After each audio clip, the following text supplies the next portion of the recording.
Bago sa saksi, sumuko sa Makati Police Station ang rider na nakunan sa nag-viral na video na away kalsada sa Makati. Ayon po yan sa NCRPO. Ang nakaalitan niyang pulis ibinahagi ang kanyang bersyon kung bakit siya gumamit ng puwersa sa rider. Saksi si Cedric Castillo. Bago pa man mag-viral ang pagpapambuno ng pulis at isang rider na yan sa Makati, dati na di umanong wanted ang rider na kinilalang si Angelito Rencio. Si Rencio ang nakahiga sa video at pinipigilang makatayo ng pulis Pasay na si Police Staff Sergeant Marsan Dolipas, nagpakilalang retired intelligence operative ng Armed Forces of the Philippines si Rencio. Meron siyang standing warrant of arrest sa qualified theft.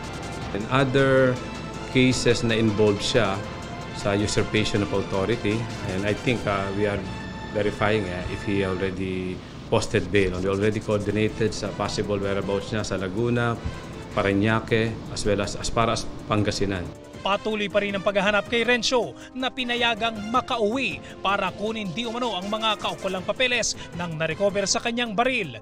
Tukoy na raw ng pulisya kung kanino nakarehistro ang baril na bitbit ni Rencio. The serial number ay naka-assign doon sa isang security agency.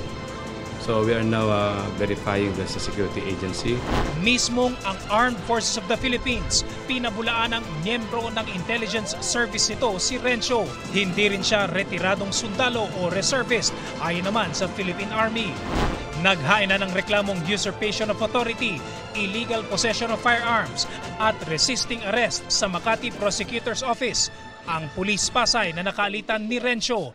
Ayon kay Police Staff Sergeant Dolipas, apektado na ang kanyang pamilya dahil sa nag-viral na video. Mayabang daw ako kasi daw pulis pa ako, may baril ako. Sa mata kasi ng mga tao, sir, is hindi maganda yung ginawa natin. Pero nakita naman ng mga tao na ginagawa lang natin yung trabaho natin. At wala po naman to tayo talagang intensyon na saktan yung tao. Kwento ni Dolipas, matapos singitan at murahin, ipinakita di umano ni Rencio na armado siya. Sabi ko sa kanya, "Sir, kuya, mag-ingat naman kayo. Dahan-dahan naman sa pagmamaneho, muntikan ko na kayong mabangga ako." Ang sagot niya sa akin, mo, nag-dirty finger. Tinaas niya yung kanang bahagi, gamit yung kanang kamay. Tinaas niya yung kanang bahagi ng t-shirt niya sa may baywang. Doon ko nakita na may baril. Ang akala ko nga, sir, bubunutan niya. Kaya nagulat din ako, sir. Ninervyos ako, sir. SOP kasi yan, sir, kasi nasubdue mo na yung tao, sir. Pag nasubdue mo na yung tao, wala nang imminent danger sa'yo, sir. Yung baril mo, dapat hindi nakatutok sa tao, sir. Iniimbestigahan din ng pulisya ang bersyon ni Dolipas.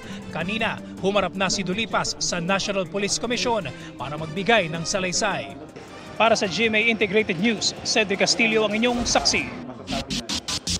Sinihigap po ng GMA Integrated News na makuha ang panig ni Rencio.